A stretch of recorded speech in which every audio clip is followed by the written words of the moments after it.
ಮೊದಲನೇ ಮಾಡಿಯ column shuttering ಅಥವಾ column box ಹಾಕುವ ವಿಧಾನ. ನಮಸ್ಕಾರ VIPs, ನನ್ನ ಹೆಸರು ಲಕ್ಷ್ಮೀಪತಿ, ELP ಕನ್ಸ್ಟ್ರಕ್ಷನ್ಸ್ ಇಂದ ಮಾತಾಡುತ್ತಿದ್ದೇನೆ. ಇವತ್ತು ಕಾಲಮ್ ಬಾಕ್ಸ್ ಹಾಕುವ ವಿಧಾನದ ಬಗ್ಗೆ ಡಿಸ್ಕಸ್ ಮಾಡೋಣ.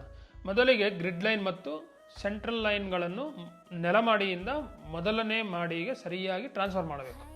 ನೆಕ್ಸ್ಟ್ ಕಾಲಮ್ ಬಾರ್ಗಳ ಲ್ಯಾಪಿಂಗ್ ಮತ್ತು ಕವರ್ ಬ್ಲಾಕ್ ಇಡೋದು ಮತ್ತು ಎಲ್ಲ ಡ್ರಾಯಿಂಗ್ ಪ್ರಕಾರ ಇದೆಯಾ ಎಂದು ಚೆಕ್ ಮಾಡಬೇಕು. ಅದಾದಮೇಲೆ ಕಾಲಮ್ ಬಾಕ್ಸ್ಗೆ ಆಯಿಲ್ ಹಚ್ಚಿ ಸರಿಯಾದ ಅಳತೆಗೆ ಬಾಕ್ಸ್ ಅಸೆಂಬಲ್ ಮಾಡಬೇಕು. ಕಾಲಮ್ ಬಾಕ್ಸ್ ವರ್ಟಿಕಲ್ ಆಗಿ ನಿಂತಿದೆಯಾ ಎಂದು ತೂಕದ ಗುಂಡು ಅಥವಾ ಸ್ಪಿರಿಟ್ ಲೆವೆಲಿಂದ ಚೆಕ್ ಮಾಡಬೇಕು.